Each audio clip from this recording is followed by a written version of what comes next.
o EECO lá, o eTubo Eco, né? Onde vão os programas ficam disponibilizados lá. E a gente já, com o da Zilá, já é o nosso 5º programa, não é isso? Isso. A nossa 5ª conversa já. Então, o ideal é que essas conversas fiquem disponíveis lá, ela poste lá fiquem disponíveis lá. No canal. Tá? Né? Se você e o Paulo puderem fazer isso, eu agradeço. E pode deixar. Vocês costumam mandar uma cópia também para a pessoa que apresentou? Não mandamos. Eu acho que a gente não mandou para ninguém ainda, né? Não, é porque... Vamos mandar, vamos inaugurar isso. Vocês veem, eu posso, se for, né, de acordo com os parâmetros aí, se eu posso pôr no meu site, depois vocês me digam. Porque daí fica também uma divulgação do trabalho de vocês, né? Claro, legal. Isso mas mesmo. Fiquem bem à vontade, assim, Que eu ia falar uma coisa, me fugiu agora. Olha, a gente pode dar mais uns minutinhos, né, Zilá? Esperar mais algumas pessoas. Sim, tá bom, já estou entre conhecidos aqui, já nos conhecemos, né, Leandro? Leandro veio também, né, no 6ª Jornada do Mercosul. Estava o Leandro, estava o Everton. Cláudio, então nós confirmamos nossa conversa amanhã à tarde, não é isso? Só dá um alô se é isso mesmo. E aí, Leandro, pode falar. Recebi, vi. Sim. E Leandro e Paulo é no sábado, às 5 horas? No outro sábado? Ou é amanhã? Depois de amanhã? Depois de amanhã. No outro sábado, pronto. Não, no outro. Não nesse, agora no outro. Dia 12. No outro, dia 12. Ué, mas eu vou conversar com alguém no sábado. Compra uma... É você, Cláudio? É você, Cláudio, no sábado? Não, né? Mário, boa tarde a todos. Ficou para amanhã, Mário. Mas... Não. Está confirmado. Vamos resolver logo. Eu já olhei que você me mandou, tal, tem umas coisas para ver com você, tá certinho. Vamos embora, tocar o barco. Então, confirma. Ok. Zilai, como que foi a repercussão do Jornadas, falando nisso? Olha, foi considerado um sucesso, assim, pelo número de participantes, pelas perguntas que foram, né, as discussões que foram travadas, o pessoal apreciou muito, muito, fizeram muitos elogios também para aquela nossa área, né, que propôs, não foi... GT. Foi nosso seminário, bom, né, GT. Não esqueçam os que participaram de mandar, acho que já mandaram, né, quando se inscreveram os trabalhos, mas qualquer coisa, fiquem atentos, porque vai sair tudo num e-book, né, da editora da universidade, estão valendo com uma publicação e tudo. Então, eu aviso também ao Mário quando isso ficar pronto. Maravilha. Eu acho. Aproveitar. Obrigado, Zila. Falando nisso, Leandro, fala um pouquinho para a gente. O Leandro acabou de receber o incentivo à cultura, a Lei Aldir Blanc, né, para a produção de um livro. Leandro, fala aí um minutinho sobre, que é bacana. Parabéns, viu? Muito bacana, Leandro. Agradeceu pela força, não sei o quê, mas eu não me lembro o que eu fiz, não. Obrigado. Você só de existir já ajuda o universo. Oh. Meu Deus do céu. Agora vou parar no Japão, assim. Mas o senhor me ajudou no contato com o orçamento com a editora. Tá. Então, a publicação é de um livro, de uma antologia, de narrativas indígenas de Mato Grosso. Eu ministrei uma disciplina de literatura aqui na faculdade indígena, né, no curso de licenciaturas indígenas aqui, da Unemate, e nós fizemos um livro, né, no resultado também da disciplina, como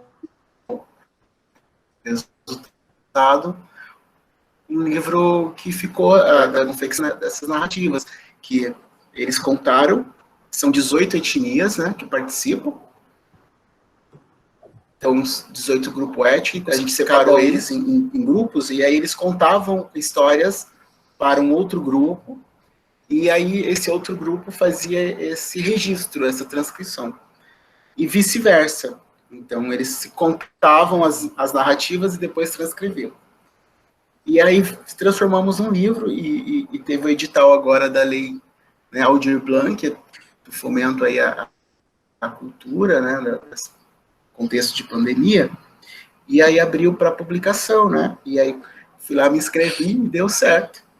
Então nós vamos conseguir a publicação dessa antologia. Muito legal, muito bacana a ideia. Nós, Parabéns pela iniciativa, muito bacana mesmo. como nós vamos hoje falar de ausências, né, de esquecimento, eu acho que a gente está vivendo mesmo um momento de preenchimento dessas lacunas, né, de representação disso tudo que ficou rasurado, que ficou abandonado, esquecido, olvidado. E no caso, é um exemplo, né, de tentar resgatar essa produção que simplesmente, se nós retrocedemos assim 10, 20 anos, ninguém pensava em fazer uma antologia de narrativas, né, fundadoras, né? E aqui também, Mari, quando eu fiz aquela antologia de poesia afro-brasileira, uma há 20 anos atrás, depois a segunda edição, em 2011, era uma coisa aqui, outra lá, inédita. E agora, eu recebi essa semana um contato com a editora Edelbra, que tem uma parceria com a CAPES, para fazerem livros para distribuição para as escolas no Brasil inteiro, pedindo uma antologia afro-brasileira que eu atualizasse, né, essa de 2011. Eu não sei ainda como é que eu sei, mas o que me interessa dizer aqui é esse nosso falar, né, de pouquinho em pouquinho, e o que está rendendo esses frutos, né? Essa Sem coisa dúvida. que agora, então, as pessoas querem, estão correndo atrás, e para isso precisa, para os professores poderem trabalhar com esse material, precisa antologias, precisa ter material, precisa ter essa transcrição que você fez aqui, no caso da literatura afro, não, porque os autores escrevem em português. Mas é uma coisa que eu estou assim, acompanhando com imensa satisfação, né? E por isso, agora eu já faço esse gancho, né, com esse tema que eu tenho... Eu não vou te apresentar, não, Zilã? Vai lá. Eu já estava ouvindo ela falar dos livros, eu falei, tá aí, já está roubando a minha fala. Aí ela já vai entrando no tema. Tem que fazer uma abertura oficial, Zilá. Gente, eu vou sugerir, então, vou interromper vocês, desculpa, só para a gente ter um momento certo, na edição do vídeo a gente corta tudo que foi daqui para trás, então, a partir de agora, a gente começa oficialmente. Ok, obrigado, Everton. Bom, boa tarde a todos os gêneros presentes. Quero dizer que é uma honra enorme para o grupo, para mim e para o grupo em Estudos de Cultura e Literatura em Mato Grosso, o RGDIC, receber nessa tarde para a nossa quinta conversa do ciclo de conversas em Cultura e Artes, né, a Zilá Bernard, que é uma figura queridíssima do coração, parceira de antigos trabalhos, enfim, e de novos e futuros trabalhos, com toda certeza. Zilá, é uma grande honra, um grande prazer e uma grande alegria recebê-la aqui. Tá? Bom, a Zilá Bernard é pesquisadora 1A do CNPq, ela é professora titular aposentada do Programa de Pós-Graduação de Letras, né, da Universidade Federal do Rio Grande do Sul, e atualmente ela atua no Programa de Memória Social, Memória Social e Bens Culturais da Unilassalle, e foi exatamente onde ela me recebeu, em 2016, para o meu segundo pós-doutorado, que foi uma experiência genial, prazerosa, enfim, intensa. Muito bom. Bom, tirando isso, a Zilá já falou de algumas coisas aqui, né? Eu queria só salientar que, em 2019, ela recebeu o prêmio de pesquisador gaúcho na área de letras e linguística, né? E ela recebeu também, tem vários méritos e prêmios internacionais e tudo mais, e também ela recebeu, em 2017, ela recebeu a medalha Nobre Parceria, tá, da Embaixada do Canadá no Brasil, obviamente pelos trabalhos, pelos contatos, pelo intercâmbio, né, não só pelos estudos, mas também pelo intercâmbio, pela espécie de embaixadora intelectual brasileira Brasil-Canadá, né? Isso é muito importante e muito significativo para todos nós, né? Bom, ela tem uma infinidade de livros e artigos e coisas publicadas, mas para a nossa conversa aqui, eu queria exatamente ressaltar dois trabalhos dela que datam da década de 80 ainda, né? Que é o Literatura... minto, desculpe, não é esse não. Cadê, gente? Perdi aqui. Está aqui. Negritude e Literatura na América Latina. Tá? Vejam bem, é um livro que foi editado, a primeira edição, em 1987. Vejam bem. E depois, O que é Negritude, né, que foi publicado em 1986. Esse primeiro que eu falei, né, Negritude e Literatura na América Latina, recebeu agora, em 2018, como a Zilá mesmo já estava dizendo, uma segunda edição, né? Uma segunda edição extremamente importante, não só porque essas discussões, também como ela já apontou aqui, na nossa conversa informal, quer dizer, agora estão tomando um grande volume, agora estão tomando uma grande proporção, e nós mesmos, né, posso generalizar, estamos tomando consciência da importância de tratar desses temas, da importância de discutir essa produção, né, que ela vai falar com certeza mais detidamente sobre essa questão da poética da ausência. Né. Então, Zilá, é uma honra, um prazer muitíssimo grande, seja muito bem-vinda, dou as boas-vindas em nome de todo o RGDIC, todos os meninos que estão aqui, os moleques que estão aqui nos ajudando e participando, enfim, estou falando dos moleques porque eles é que formam um grupo, né? Hoje em dia eu só tenho orientandos de doutorado e só orientandos meninos, né? Do gênero masculino. Enfim, tá bom? Oficialmente, pelo menos. Estou brincando, gente. Um beijo grande, Zilá, seja muito bem-vindo. É com você. Então, obrigada, Mário, obrigada a todos os meninos e moleques e a turma toda que está aqui presente hoje.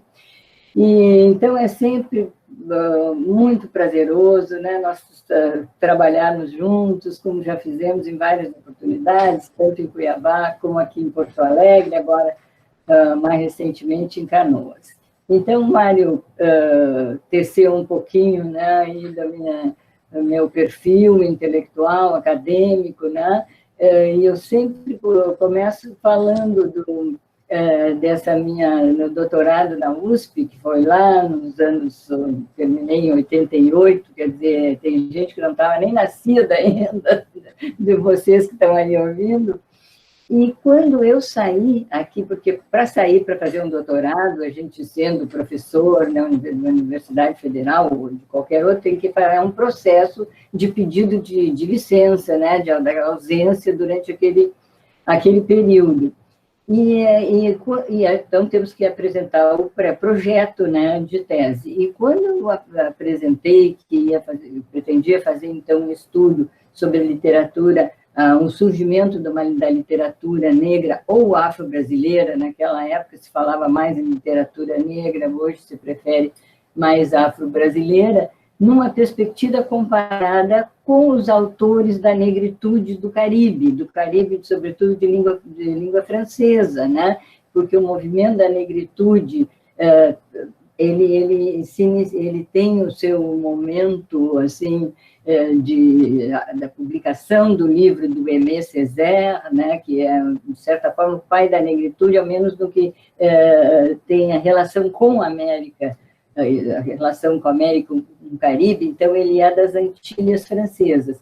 Então, eu, como sou da área de literatura francesa, percebi assim, a importância daquela poesia, falando dessa consciência negra, justamente uma poesia ali que estava fazendo esta representificação de tudo que foi rasurado, quer dizer, daquela história do negro que não foi contada, porque era a história dos escravos, que não mereciam que se contasse essa história. Então, depois surgiram escritores assim, magníficos, importantíssimos, como Edouard Glissant, como Patrick Chamoiseau, que eu estudei depois para tentar ver como que essa emergência dessa consciência negra no Brasil poderia ser comparada, né? Em que termos haveria esse movimento, essa negritude, movimento da negritude no Brasil também. Então, e só para dizer isso, que quando eu apresentei essa proposta no colegiado, os professores, catedráticos e tudo que deveriam opinar disseram, olha, eu acho que não é possível, porque você vai falar de uma coisa que não existe, de uma literatura que não existe, uma literatura que não está nas livrarias, que não sai pelas editoras oficiais, que não está nas bibliotecas, portanto, que não recebe prêmios, que ela está no esquecimento total, né? E isto era considerada uma coisa assim, uma espécie de uma audácia, né? uma irreverência face a uma literatura brasileira, né, canônica, onde também nos livros, nos compêndios de história da literatura, não havia mesmo nada registrado, onde um autor como Luiz Gama aparecia em nota de rodapé.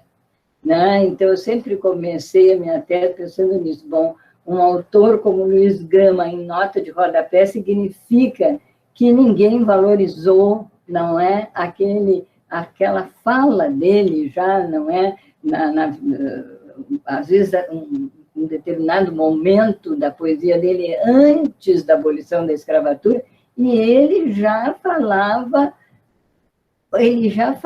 naquilo que eu considero o elemento que identifica a poesia afro-brasileira, que é ter a presença de um eu enunciador que se quer negro, que se assume como negro, né? Que é o caso de uma coisa que o Castro Alves não fez, né? Fala dos negros na terceira pessoa. E é o Luiz Gama o primeiro a falar, a assumir esse eu enunciador, né? Eu sou negro, é o poema dele, quem não é nesse Brasil mestiço, misturado? Ele faz essa pergunta, essa provocação na obra dele. Então, quer dizer que isso é uma longa trajetória, né, desse interesse, e por isso eu permaneço perseguindo esse tema da ausência, né? Porque ali, o que eu estava querendo fazer ali? Um inventário de ausências, né? Como que num país de 50% da população negra não existe uma produção literária negra? E as pessoas diziam sim, mas não, mas é que eles são muito bons na música, na dança, no folclore, mas não na palavra escrita. E isso se revelou assim falso, né? E hoje nós vemos, né, uma produção cada vez mais importante. Tivemos, assim, para alegria muito grande minha, aqui no Rio Grande do Sul, temos uma famosa Feira do Livro, e esse ano foi a 66ª edição, portanto, há 66 anos, nós temos uma importante Feira do Livro, que reúne mais de 2, 3 mil pessoas, e este ano, pela primeira vez em 66 anos, o patrono da Feira do Livro foi o Jefferson Tenório, escritor afro-brasileiro, né? Com esse livro que está fazendo muito sucesso, até porque já foi publicado pela Companhia das Letras, que é O Avesso da Pele, que é um livro que vale a pena ser lido e ser, inclusive, introduzido nos cursos, né, de literatura brasileira, essa questão dele falar da pele, né? E não é como o Frantz Fanon falou, né? Peles negras, máscaras brancas, que era o negro que ainda precisava usar máscaras brancas, né?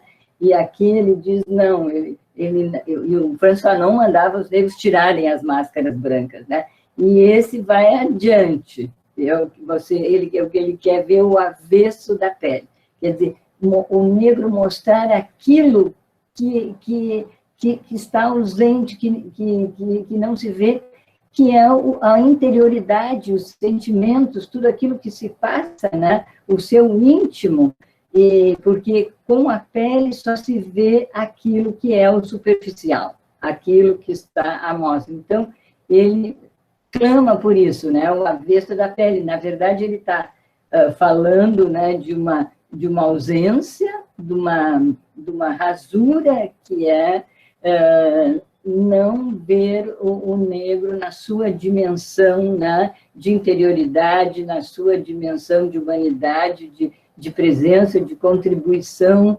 fundamental, né, para a construção não só do Brasil, como da literatura brasileira, eu diria também. Então,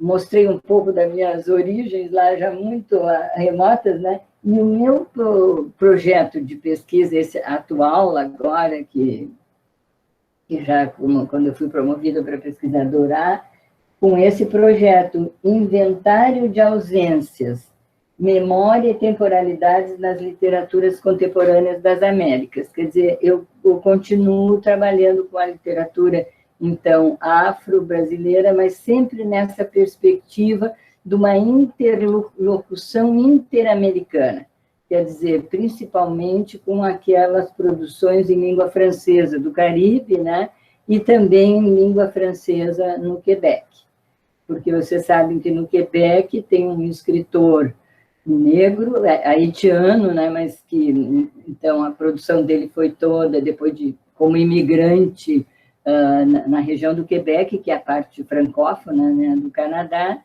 e que é o Denis Laferrière. E o Denis Laferrière é hoje membro da Academia Francesa de Letras, da França, quer dizer, o primeiro que essa Academia Francesa só colocava autores mesmo da França hexagonal, né, do mundo francófono, quer dizer, que se exprime em língua francesa fora da França, como África e o Caribe, eram consideradas literaturas conexas e marginais. Era uma maneira também de ausência, de apagamento, de deixar isso fora. Olha aqui, ó, nós temos uma literatura francesa, mas tem também uma coisa que se chama literaturas conexas e marginais, e ia lá no fim do volume de história da literatura francesa. E agora esse Denis Laferrière consegue ser membro da Academia Francesa de Letras, o que uma obra mesmo maravilhosa, um escritor cheio de humor, que vai escrever sempre naquele vai e vem entre Haiti, que é o país de origem, e o Quebec, que é o país de acolhida. Então, ele escreve nesse local intervalar, né? Mas sempre com a questão da sua cultura de origem, né? Assim, valorizando imensamente uma coisa que foi sempre desvalorizada, né? Porque era associada à cultura de escravo. Então, desvalorizada. Nem se falava em cultura, né? Mas esses autores do Caribe, eles vão sempre dizer uma coisa que eu acho muito bonita, assim, que os negros vieram nus, né? O Edouard Glissant chama do migrante nu, é o negro, eles vieram sem nada, né? Mas o som dos tantãs vieram junto com eles. E tudo tem início, esse revelar de uma cultura, ela vai ter início, essa presentificação dessa cultura africana nessa região do Caribe vai se dar através, então, primeiramente, do som. Né? Eles vão lembrar, né, da importância, né, do tambor e das músicas, e, a partir dali, eles vão reconstituir um imaginário africano na América. Né? E depois, depois dessa importância dos tambores, tem a importância dos conteurs, aqueles que na África nós chamamos de griots, que são aqueles que fazem os relatos orais, as narrativas orais, que são capazes de saber de cor toda uma epopeia de mais de 800 versos, né? E isso aqui nessa região do Caribe chama-se de conteurs. São aqueles que preservaram a memória africana em pleno regime de escravidão que durou 300 anos, durante as veillées, que eram as vigílias à noite, em volta do fogo, alguém contava, transmitindo a importância. Quer dizer, memória e esquecimento estão sempre juntos, né? São duas faces da mesma, não são opostos, não são antônimos, tá? Então, aquilo que estava esquecido, ele vai ser rememorado e vai ser trazido de maneira lacunar, de maneira fragmentária, e vai ter sempre alguém que lança, então, na roda uma narrativa, e essa narrativa, então, vai sendo o papel importantíssimo, né, da transmissão para a memória. Quer dizer, memória e esquecimento, duas faces da mesma moeda, e só existe memória quando ela é transmitida. Então, o papel dos contadores, né, desses que vão contar, essa questão da importância da oralidade para a transmissão da cultura negra. E isso, então, se dá ali nessa região, e os descendentes deles hoje, né, que são poetas importantes, como Edouard Glissant, como Patrick Chamoiseau.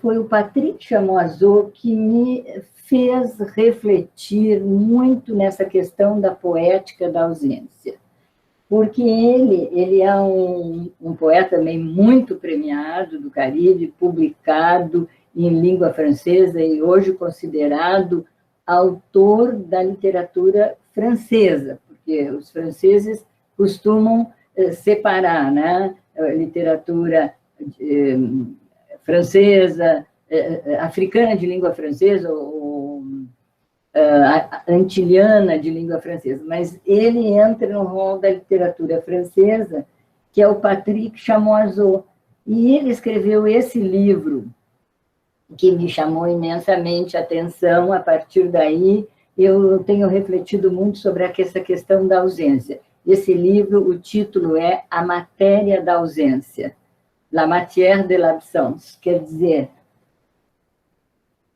tudo isso que foi relegado, né, ao esquecimento, que não foi, tudo isso que ficou incluído, né, nos não ditos, no desvão da história, porque era coisa que os brancos que dominavam, os escravocratas, simplesmente ignoravam, né, toda essa cultura.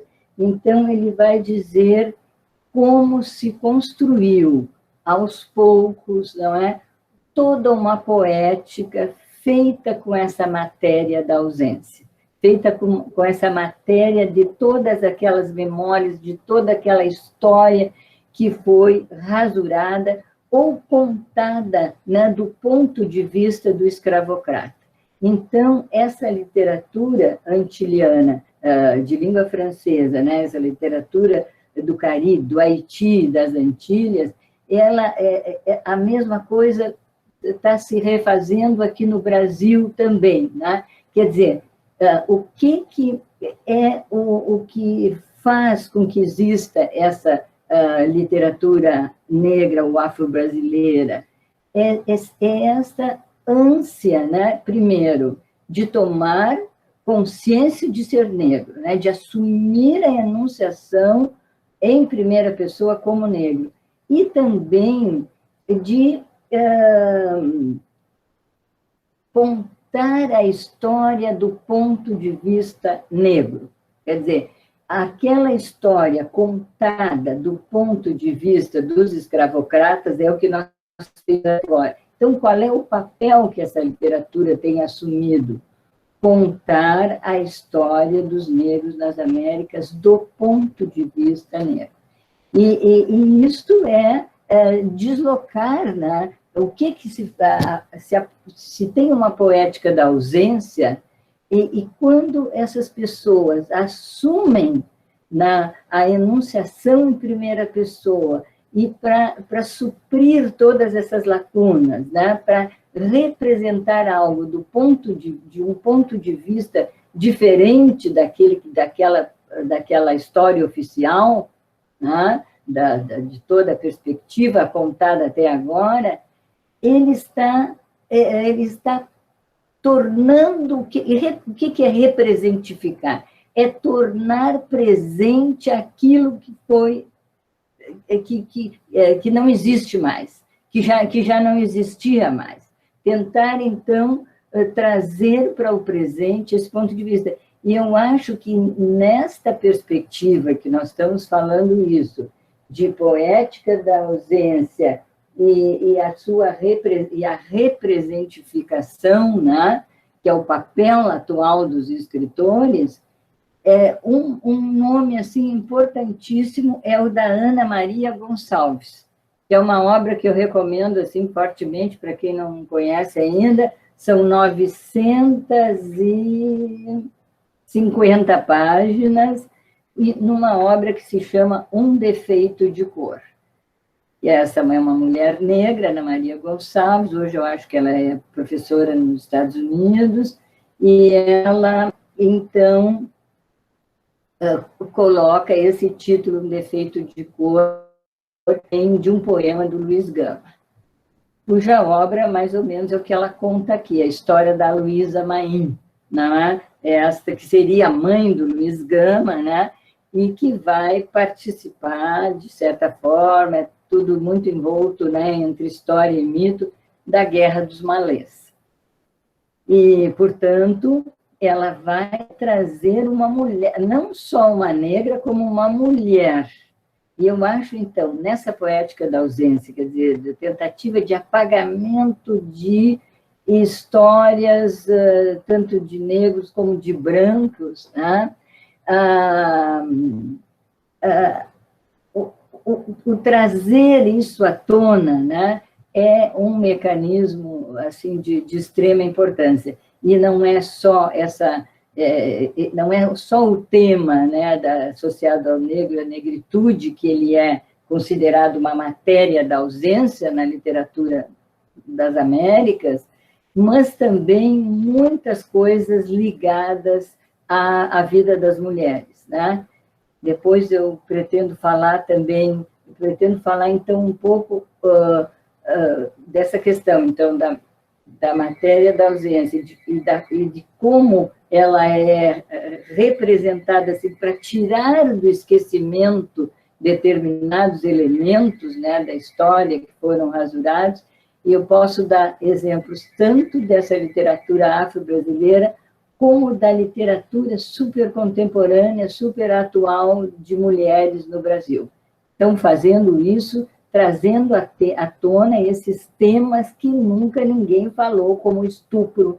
Não se falava na literatura brasileira de estupro, não se falava também de personagens gays ou lésbicas ou lesbianistas. Eu até gostei muito também, não sei se vocês já viram, o livro da Euridice Figueiredo, recém-lançado, que é Por uma Crítica Feminista, Leituras Transversais de Escritoras Brasileiras.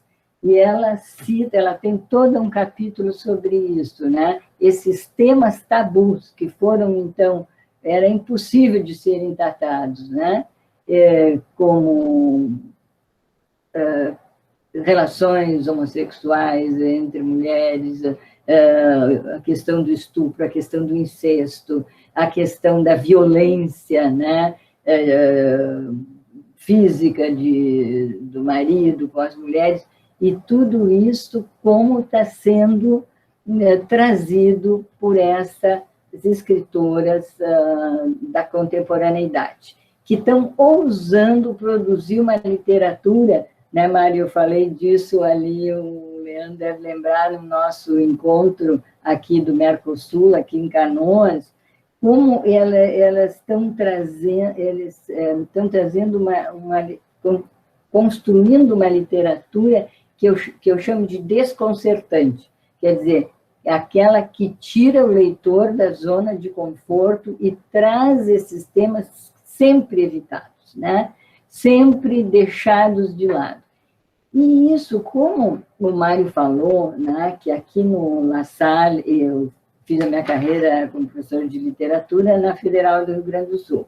E depois, então, de aposentada, em vez de ficar quietinha, fui recomeçar uma outra carreira aqui no La Salle, onde eu trabalho exatamente com literatura, mas muito na perspectiva dos estudos da memória.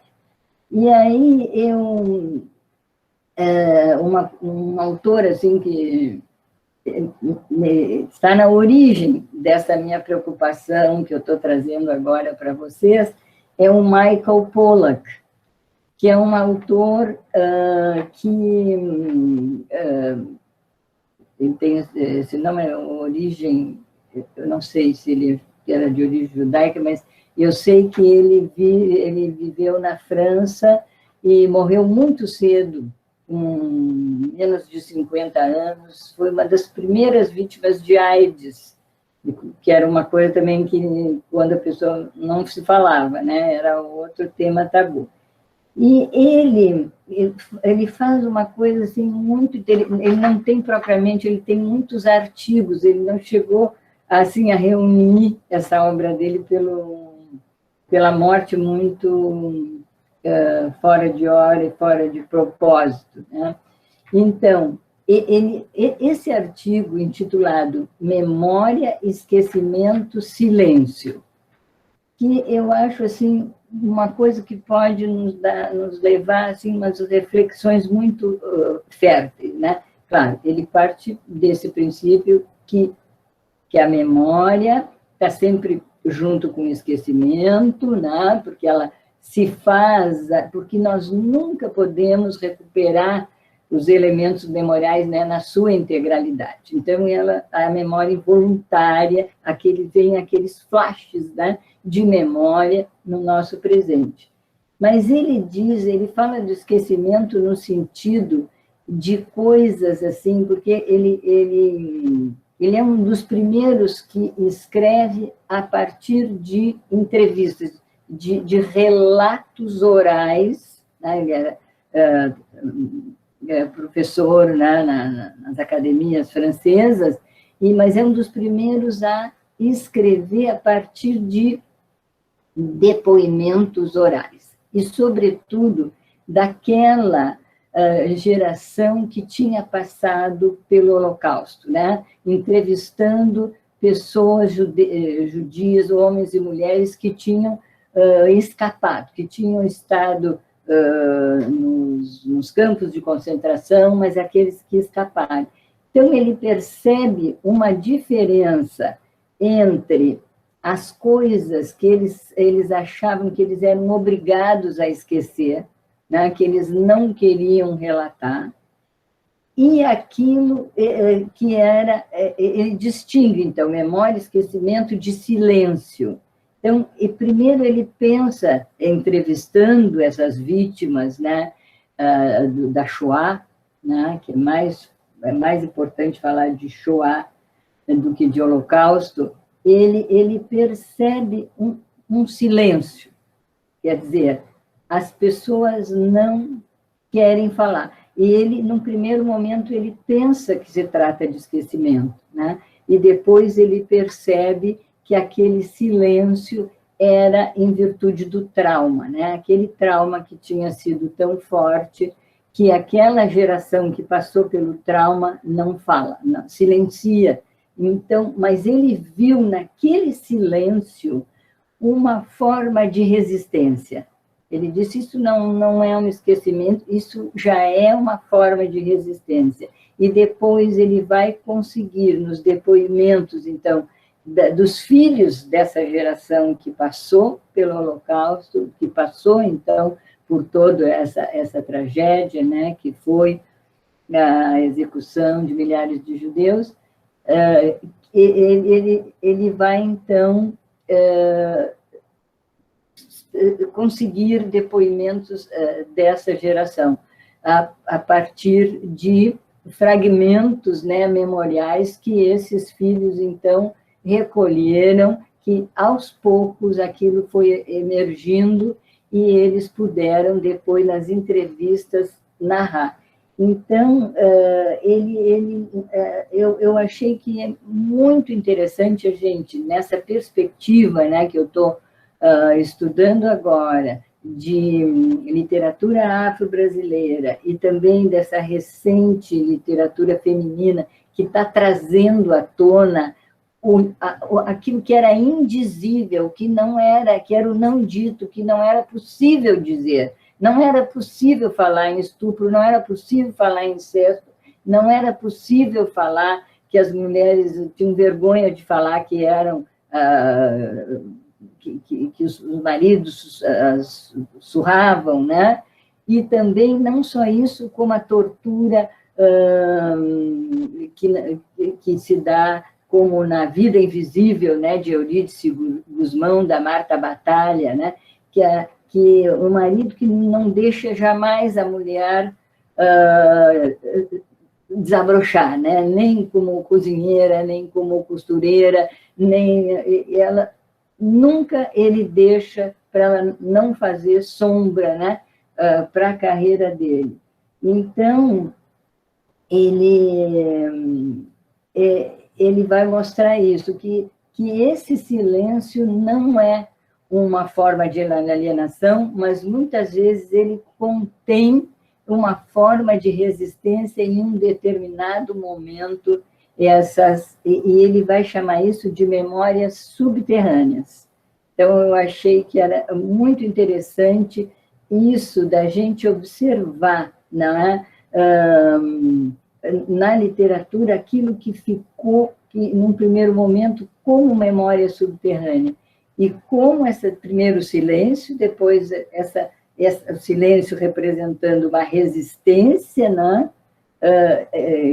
A resistência, não esquecer, né? Não poder falar, mas também não esquecer, e como aquilo gera essas memórias subterrâneas que, de uma maneira ou de outra, vão sendo transmitidas até de forma involuntária, e que hoje, anos depois, então, elas vão constituir matéria, né, poética, essa literatura afro-brasileira e afro-americana, essa literatura do Caribe, essa literatura de mulheres hoje, elas estão se fazendo através, então, de conseguir, então, expressar essas memórias subterrâneas que ficaram represadas lá ao longo de muito tempo, né? Então, eu coloquei lá no meu título, Relendo a Literatura Brasileira do ponto de vista da poética da ausência, e, então, duas coisas importantes, dois conceitos importantes, essa poética da ausência, né, que eu tentei explicar, que é constituída daqueles interditos, né, daquelas coisas que não se podiam dizer. E como os autores né, da literatura afro-brasileira hoje, e também as mulheres, estão tentando dizer o indizível, né? Dizer aquilo que foi tornado invisível. o que foi apagado, reprimido. E isto, eu uso esse conceito do Fernando Catroga, que é um historiador português muito amigo do Brasil, ele está seguidamente em conferências, recebeu até o título de doutor honoris causa aqui na PUC, na Pontifícia Universidade Católica aqui de Porto Alegre, e ele ele usa esse conceito da representificação, é dar existência àquilo que deixou de existir, que não existe mais, através desses mecanismos memoriais, né? Através desses fragmentos que então, que o Patrick Chamoiseau vai chamar de matéria da ausência, né? Mas que ficam nas narrativas orais, mas que circularam e que, através das narrativas orais, né, foram circulando até hoje, e esses autores hoje estão dando, então, vida, estão dando forma a esta história toda do negro nas Américas, né, que ficou opacificada. E, então, o Patrick Chamoiseau fala, né, dessa falta fundadora, quer dizer, um escravo que vem sem bagagem nenhuma, né, e como que ele faz para se constituir, né, no novo mundo, né, apesar desta falta fundadora, dessa falta de elementos. Então, ele dá uma importância enorme nessa reconstituição que se faz hoje dessa história do negro, aquilo que nos estudos de memória nós chamamos de vestígios memoriais. Eu também já me dediquei a isso, fiz um livrinho sobre isso, rastros ou vestígios memoriais, quer dizer, que são aqueles pequenos pontos, né, como o som dos tambores, como uma narrativa de um conteur, né, de um griot, como isso pode originar, né, elementos que vão dar condições para que as comunidades se venham a poder, não é, se enunciar, então, como negros da América, assumir essa pertença, né? Eles vê o trabalho da oralidade, né? Nessa construção, nessa reconstrução memorial, né? E então o Fernando Catroga vai falar assim do lembrar como uma possibilidade de manter um diálogo com os signos da ausência. E depois, então, representificar, e depois o trabalho da transmissão, que pode ser feito oralmente ou escrito, e isto que vai criar, então, essa cadeia, que é o trabalho, por exemplo, que o Leandro está fazendo aqui também, né? A partir de rastros, de vestígios, né? E como que agora, hoje, tu já consegues chegar a uma antologia dessa coisa que fazia parte, né, de uma poética da ausência. Então, eu poderia dizer, né, que nesta literatura afro-brasileira, hoje, né, que ela vai ter sempre como matéria preencher essas lacunas. Isso vai continuar sendo, né? E isso se faz, eu tenho falado nos meus últimos artigos, de uma dupla cena da representação, que é uma representação que se dá através da rememoração, e a rememoração ela é involuntária. Portanto, aquela maneira de Marcel Proust, né, Em Busca do Tempo Perdido, né, que é um odor, um gosto, não é? Uma lembrança fugidia que vem ao presente e, a partir dali, então, como é que ele vai em busca do tempo perdido? Através desses flashes memoriais, que o Benjamin fala de flashes memoriais e que chamou de rememoração, diferentemente da reminiscência, que é voluntária. Então, eu falo nessa literatura afro-brasileira hoje, que ela está se construindo através dessa dupla cena da representação, através de um trabalho de rememoração, que é involuntário, que se dá por associação, que se dá pela, vamos dizer, frequentar um culto afro-brasileiro, né? Aqueles elementos que estão ali num culto afro-brasileiro, que estão circulando e que podem ser transformados em matéria poética, né? Podem ser representificados como uma maneira de preencher esse esquecimento, essa lacuna. E também através de um trabalho realmente de reminiscência voluntário, né? Trabalho voluntário de escavar, né? Que o Walter Benjamin falava que a memória a gente tem que escavar, é um processo de escavação, né? De ir em busca desses elementos, desses traços, né? Desses traços memória. O Patrick Chamoiseau fala em trace mémoire, que são traços memória que foram ficando ao longo do tempo. Então, eu acho que são essas duas maneiras, né, de que a literatura afro está se construindo, e também essas narrativas das mulheres nesses últimos 10, 15 anos. Eu estou falando da Maria José, por exemplo, da Maria José, agora dessas mulheres que não são da afro-brasileira, né? São essa literatura de mulheres de todas as etnias, né? Brancas.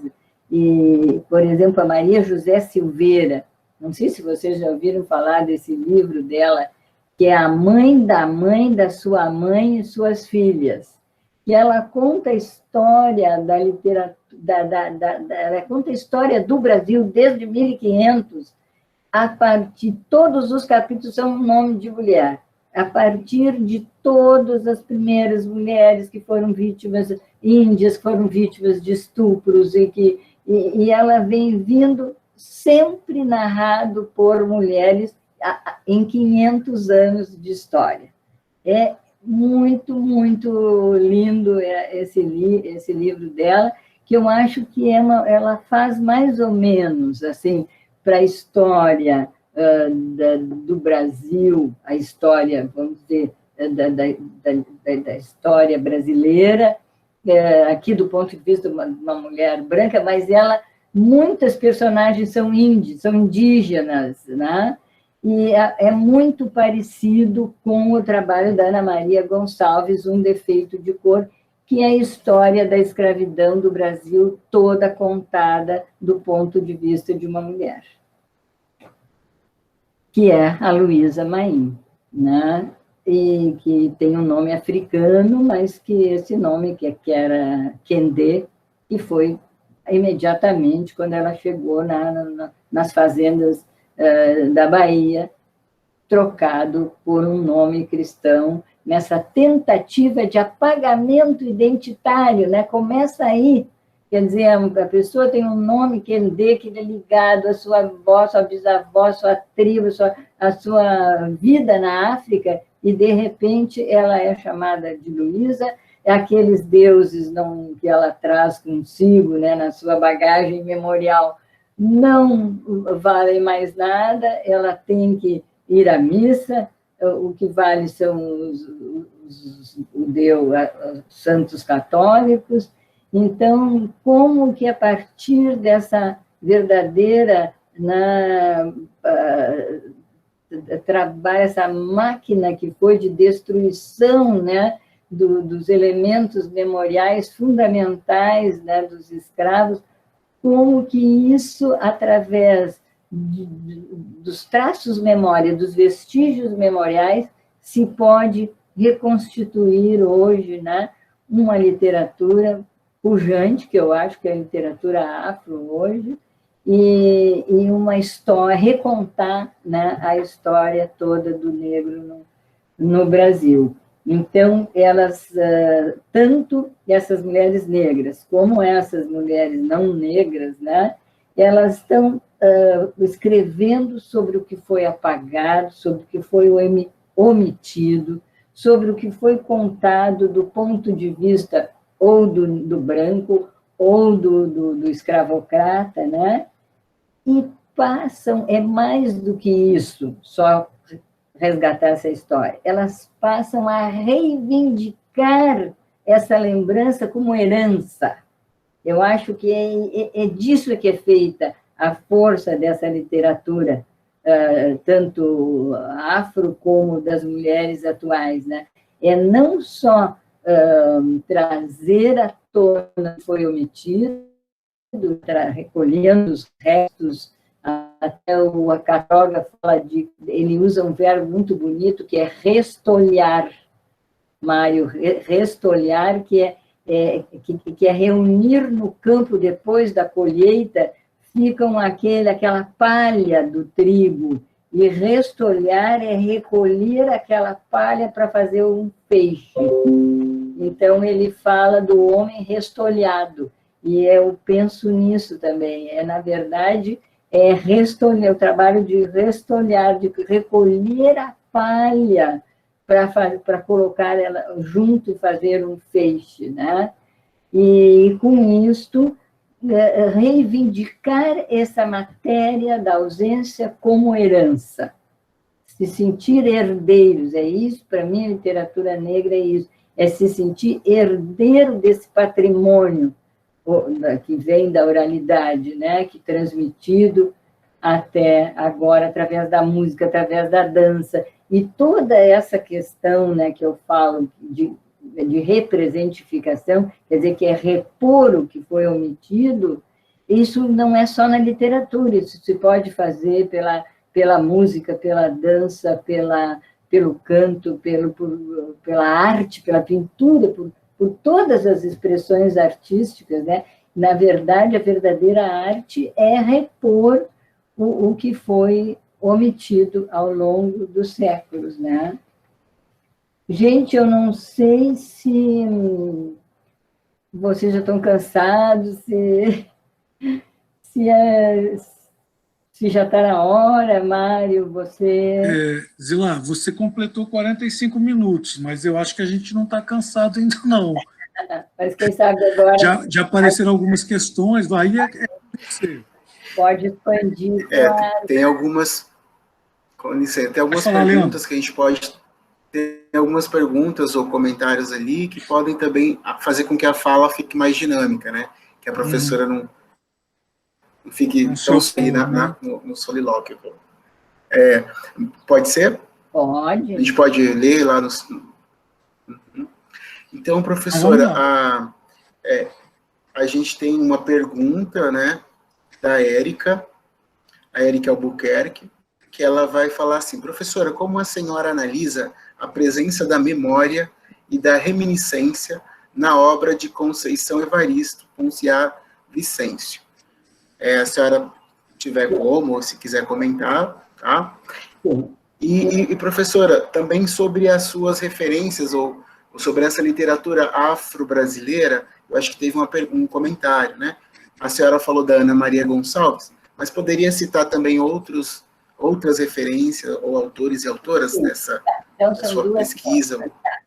Tá, é da outros autores, além da Ana Maria, claro, são muitos outros, né?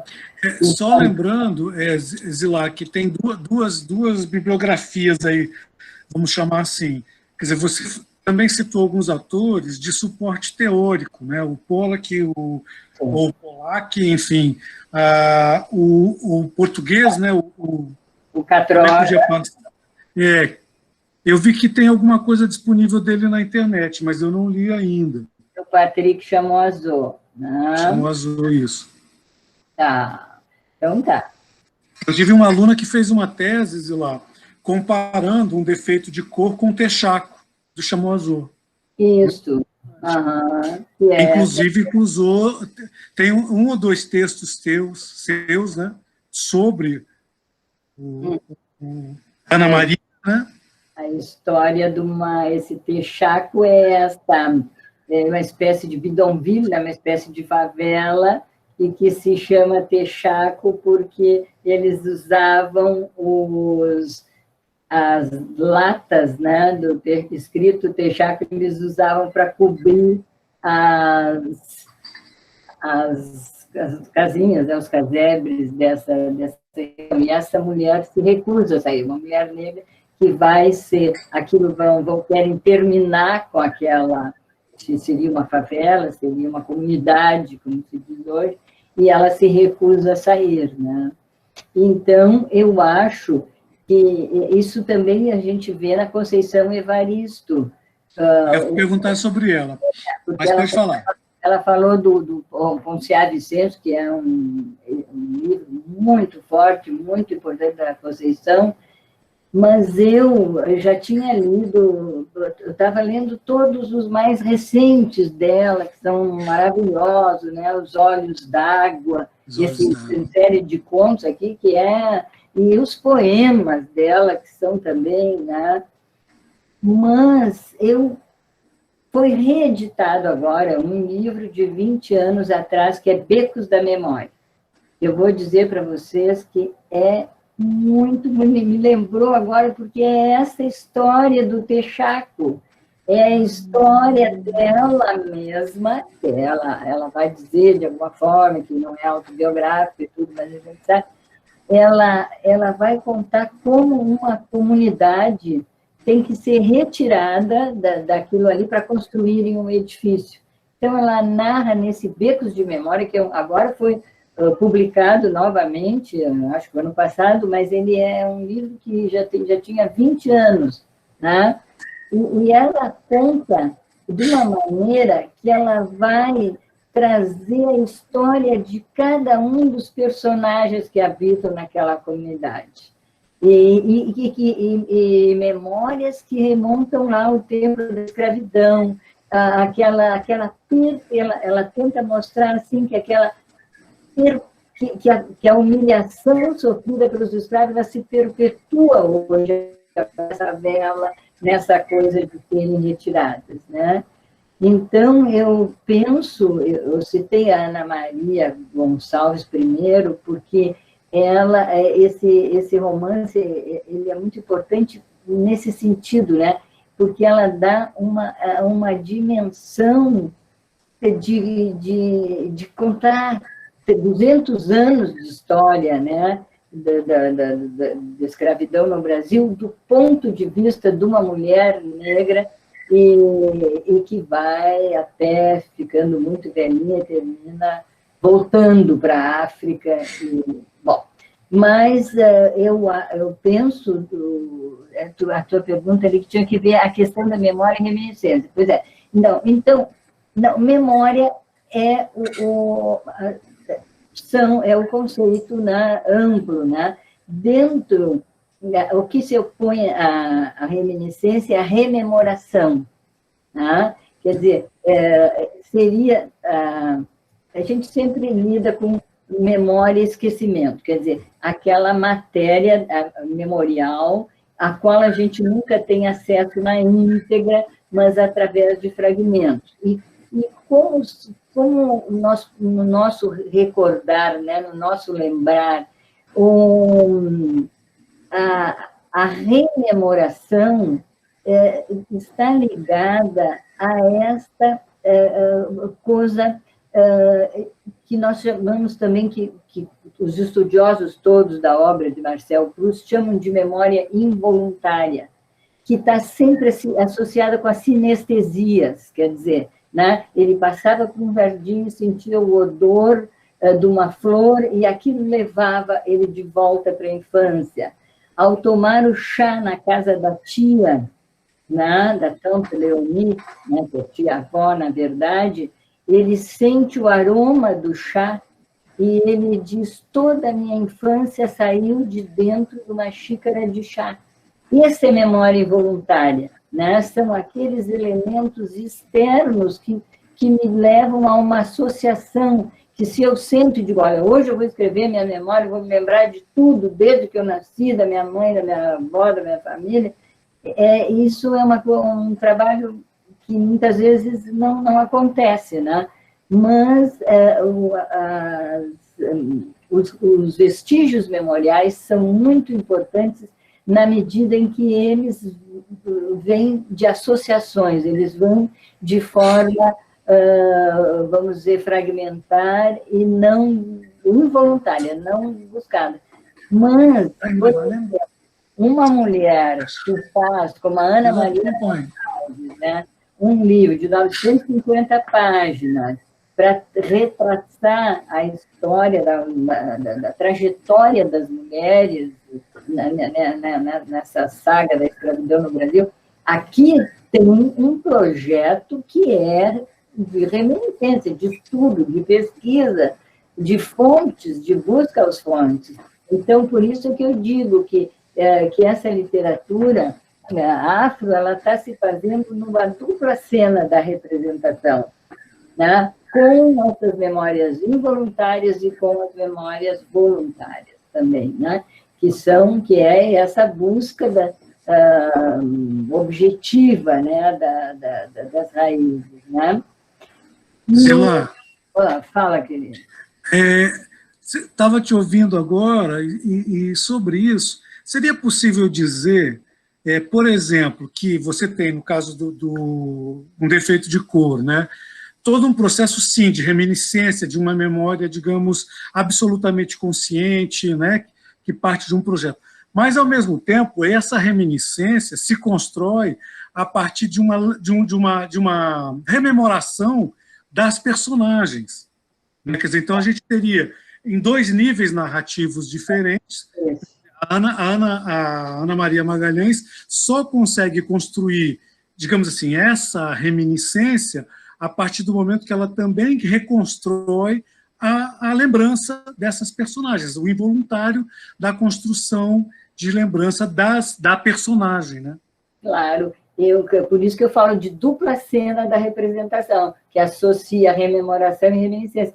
E não é por nada que ela, ao menos ela inicia o livro, que ela vai para a ilha de Taparica, onde ela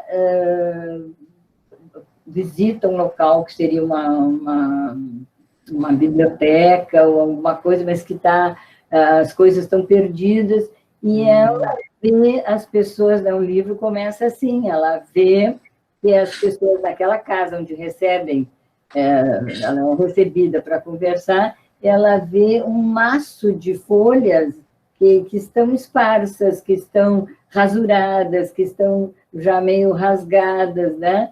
E que eles até estavam usando para fazer anotações, e ela vê que ali tem uma história, né? Então ela pede se ela pode levar. É lógico que isso é um artifício literário, que a gente narrativo, já viu, né? Na literatura francesa, que o autor que encontra, por acaso, um maço de cartas, né? Mas essa coisa é uma metáfora do fragmento, é uma metáfora de como a memória ela está ali rasurada, falta páginas. Ela disse: eu vou reescrever isso, eu vou ter que preencher os vazios, porque tem páginas que faltam, eu vou ter que preencher. Então, ela diz que o livro dela vem desse monte de folhas que ela achou que faltavam páginas, que algumas frases estavam borradas, já não se lia mais, as folhas estavam amarelecidas. E, na verdade, é isso, é um patchwork. Ela teve que preencher coisa, porque mesmo da historiografia, as fontes não são absolutamente fidedignas, né? Ela vê uma fonte, ela vê outra que conta a história de outra maneira, ela jogou com materiais os mais diversos, inclusive com narrativas orais. Ela jogou muito com depoimentos, né? Por isso que ela diz que teve que ir viver ali ela não poderia ter escrito esse livro estando lá nos Estados Unidos, ela teve que ir para a Bahia, ela teve que ir para Itaparica, baseada nesta figura, né, que ela, até a própria figura da Luísa Maim, ela está parte na história, mas muito mais no mito. Não se sabe ao certo da existência real, né, dessa figura que seria a mãe do Luiz Gama. Isso tudo também se confundem, né, narrativas por falta de documento, por falta dessa matéria da ausência, desse fundamento, né, que o Patrick Chamoiseau diz que falta, né? Como construir uma narrativa a partir desses migrantes que vieram sem escrita, sem nem os seus instrumentos de trabalho, nem instrumentos de música, nada veio junto, e passando por aquela travessia brutal no navio negreiro, né, de ver os seus companheiros morrendo ali, né, naquelas condições. Bom, então, as outras autoras, além da Conceição Evaristo também, né, que a gente já falou, eu recomendaria para quem tem interesse, saiu agora há pouco tempo essa antologia Olhos de Azeviche. Eu acho muito interessante essa antologia na medida em que as antologias oficiais, essas grandes antologias de literatura brasileira, não contemplam a literatura afro-brasileira. Eu pesquisei não sei quantas, não contemplam. Tá? Então, o que eles fizeram aqui? 10 escritoras negras que estão renovando a literatura brasileira, contos e crônicas.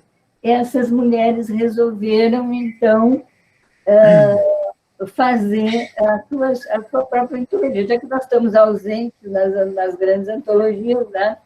E aí nós temos as mulheres que escrevem há muito tempo, que são consagradas, como a Conceição Evaristo, a Esmeralda Ribeiro. Eu já estudei nessa minha tese lá de 89, que foi publicada, 88, Miriam Alves, muito, muito conhecida, Cidinha da Silva, enfim, e aqui é interessante porque elas reúnem contos muito, muito atuais e muito, muito chocantes na medida em que são desvendados esses temas tabus, né?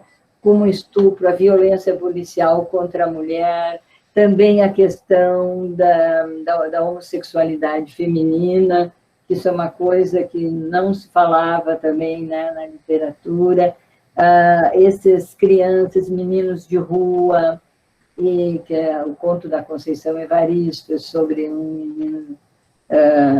tem muita coisas dessas todas que foram... que estavam na zona de silêncio, na zona do não dito, e que vem à tona nessa literatura atual. O Mário perguntou também sobre esses autores. Bom, nesse nosso curso de Memória Social, nós lidamos muito com muitos autores da memória. Eu já há 10 anos dou a disciplina de Memória Social e de tópicos avançados em Memória Social. Então, a gente trabalha muito com o Pollack, com o Paul Ricoeur, com a Leida Assmann, que é uma autora que eu recomendo muito, que foi também traduzido, assim como o Paul Ricoeur foi traduzido pela editora de Campinas, né?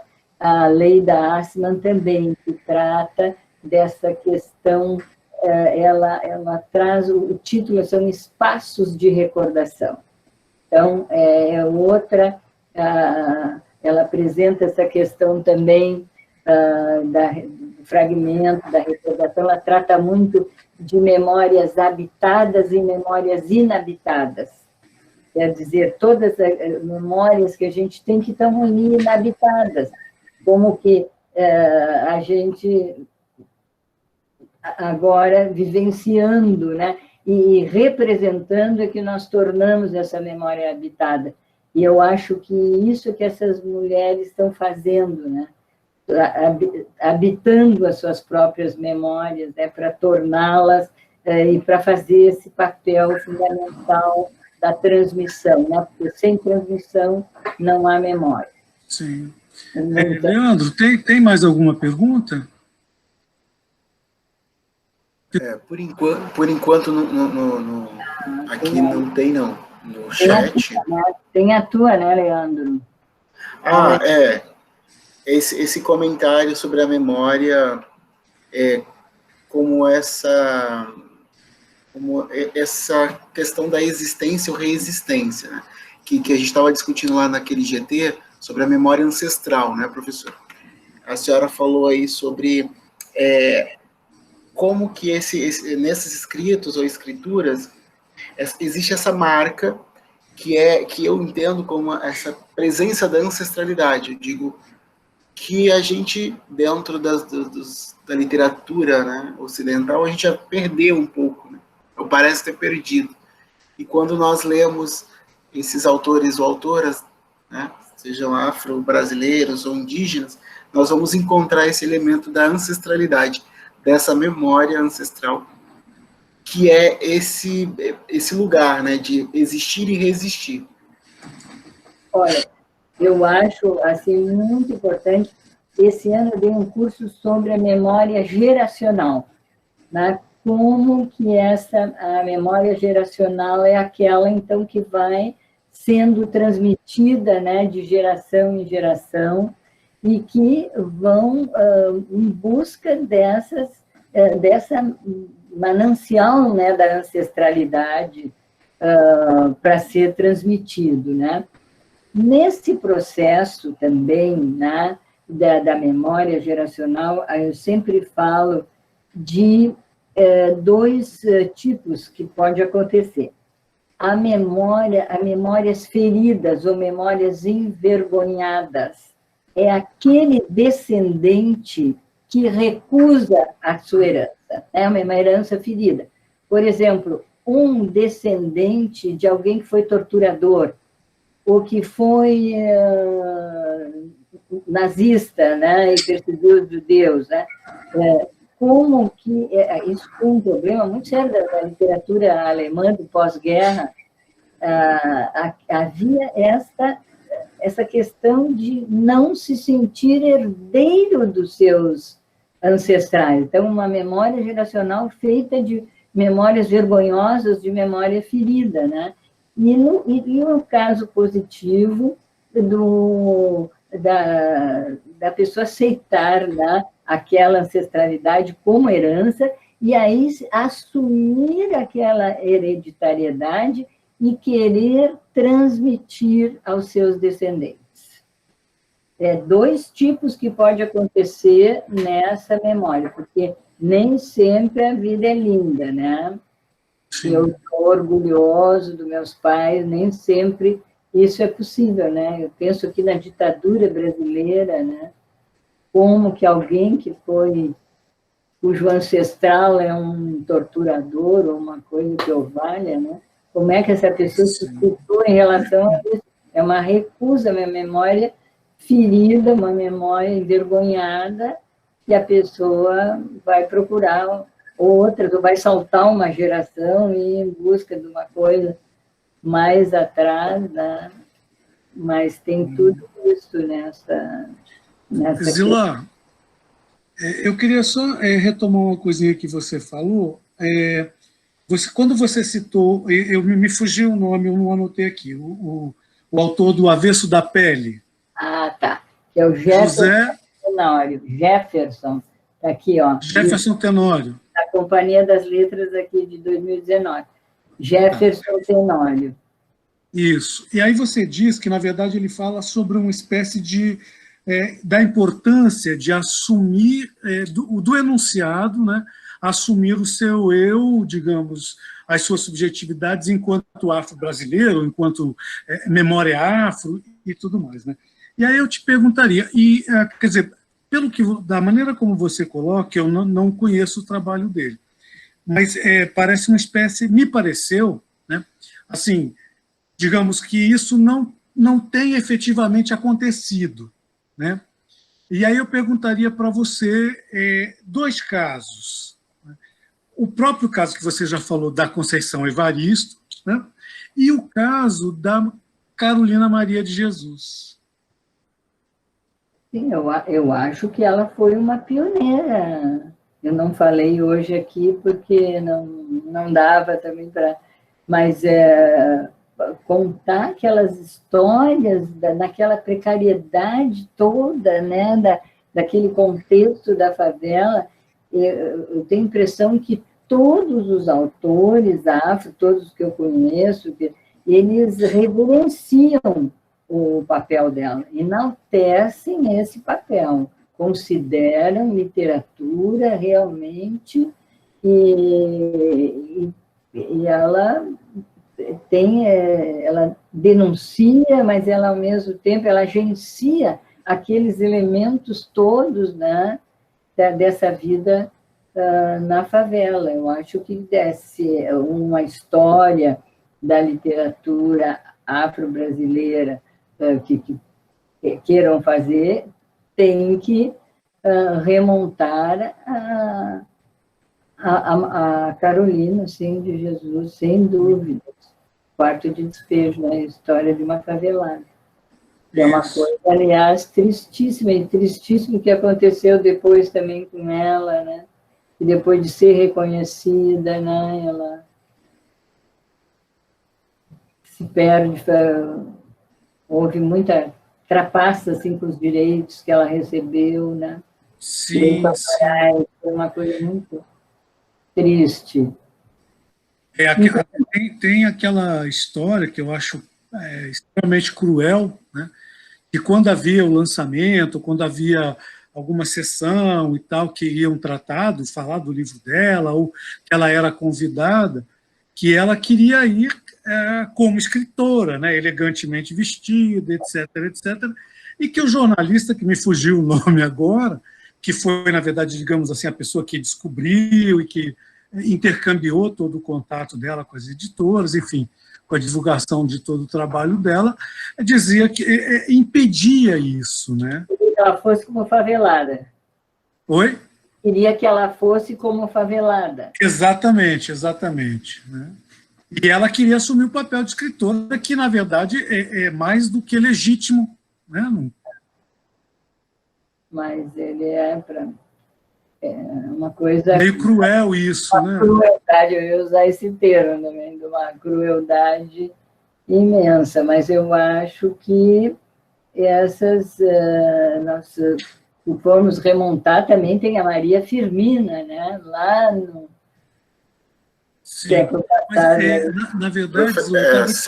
Só aproveitando o gancho, desculpa, professores, a Érica Albuquerque, justamente lá do Maranhão, né, nos coloca aqui o comentário, professora, que a Maria Firmina, eu acho que é maranhense, né, é uma das primeiras escritoras, Isso, e ela fala aqui que a Érica, ela tem muito interesse, né, ela participa do grupo de pesquisa Literatura Maranhense, Literaturas e Outras Linguagens, História e Memória, e ela gostaria de talvez manter esse contato de parceria com o grupo da senhora.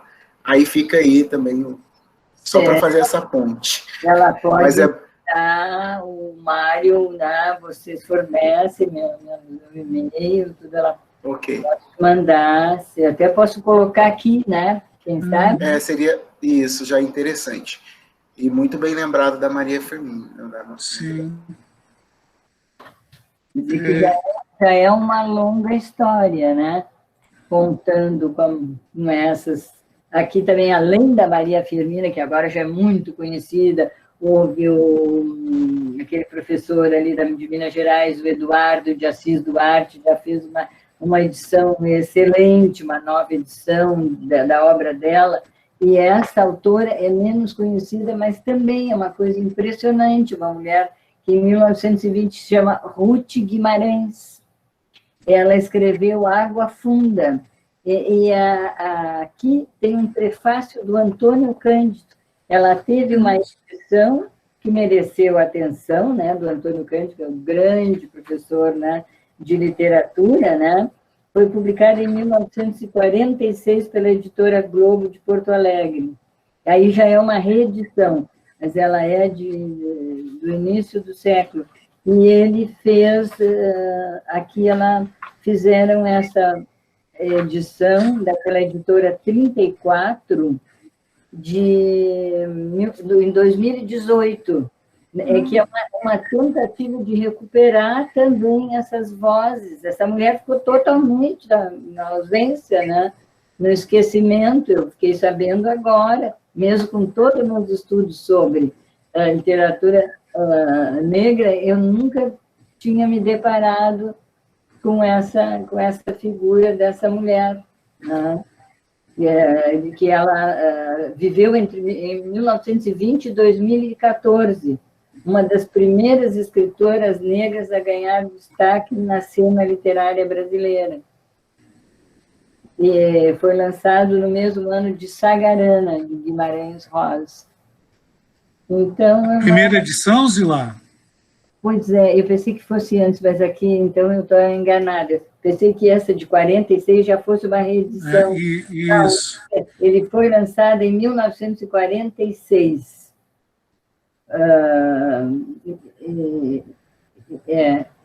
Água Funda. É a história de uma história contada por negros na zona rural de São Paulo. É uma coisa bem, bem interessante. Editora 34, uma editora importante, né? Eles dizem aqui, essa nova edição de Água Funda, que se tornou um clássico da literatura brasileira, conta ainda com excertos de críticos da época, como Antônio Cândido e Álvaro Lins, que escreveram ela. Então, quer dizer que... Agora, é curioso, Zilá, que com todo esse, digamos assim, esse apadrinhamento, Cândido, Lins e tal, fala que ela se tornou um clássico, mas eu acredito que não aparece, né? Como você mesmo disse, não conhecia, né? Não sabia da existência dela, né? Porque livros de história, enfim, ainda não tem uma história da literatura brasileira que inclua, né? Exatamente, exatamente. Isso é curioso. Um clássico ausente. É curioso e triste, né? Curioso e triste, sim. E não é por acaso, né? Sim. Sim. Muito bem, minha gente. Fiquei muito... tem mais alguma coisa, Leandro? Não, no chat mais nenhuma pergunta, então acho que a gente por aqui, né? Mas já vamos para a finalização então, né, professor? Aí o senhor lembra aí da nossa próximo encontro também, né? Tá. Então quero convidar a todos os gêneros presentes para quinta-feira que vem, às 2h30 da tarde, a gente vai receber o Flávio Wolff Aguiar. É gaúcho também. Exatamente. Professor aposentado da USP, vive já desde 2007 em Berlim, é escritor também, tem uma obra bacana em romance, um crítico literário também da melhor qualidade, enfim. Vai ser bem, bem bacana a conversa com ele. Tá? Bem bacana mesmo. Zilar, todos os gêneros presentes, de coração, olha, valeu mesmo. Ganhamos o dia e a semana, eu diria. Realmente muito, muito bom. Muito bom. Eu agradeço muito essa oportunidade de falar do trabalho que eu estou fazendo. Nossa, isso para nós é muito importante mesmo.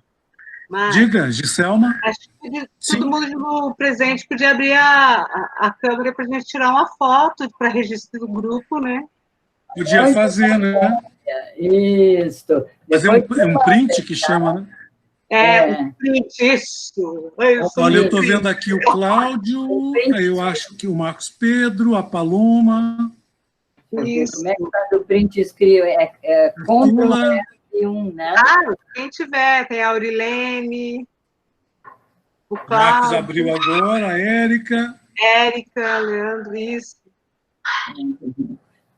Ah, tá aqui, print. Cláudio, abre sua câmera aí. A Andresa, cadê a Andresa?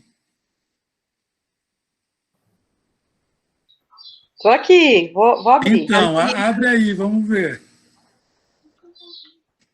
Oi, o José Henrique. Olá. E aí, cadê? Abre a câmera aí, Andresa. Abriu. Nossa, parece uma nebulosa atrás aí, Andresa. O que é aquilo? Psicodélico. E é mesmo. Que linda essa imagem, é mesmo. Coisa no fundo, olha, super Negócio maravilhoso essa imagem aí, adorei. Depois não esqueça de me mandar, tá? Ah, alguém sabe tirar a foto aí que eu não sei. Eu não Ninguém sei tirar no computador, mas eu tiro com o celular. Ah, entendi. É aquele print, Mídias. aperta no Ctrl Print Screen. Mas como eu não tenho certeza se está certo, eu vou tirar. Eu tirei os dois aqui, já salvei. Ah, você fez? Ah, Viu, Zilá, como esses moleques são competentes? se fizesse com a câmera do celular também. É, tem que explorar mais. Tem que explorar mais. Isso aí. Tem sido muito bom trabalhar com eles todos. Espera só um pouquinho aqui. Ah, tá ótimo. Bárbaro. Saiu bem bonita. Depois eu mando também. Né? Mande, por favor, Zilá. Que legal, que legal. Então, Zilá, olha só. Mais uma vez, obrigado de coração. Foi um prazer enorme revê-la, reencontrá-la, ouvi-la. Sempre encantadora. Né? Realmente... não vou falar instigante, agora só que está me faltando outra palavra. Não, é bom a gente ter amigos, né? Para ouvir coisas boas.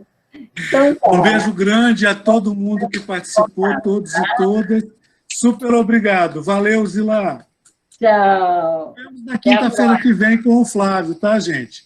Tá. Interessados que participaram todos, espero que tenham se inscrito para receber os nossos certificados, tá bom? Gente, dá uma lembradinha na terça para a gente fazer uma boa divulgação. Sim, senhora. Sim, senhora.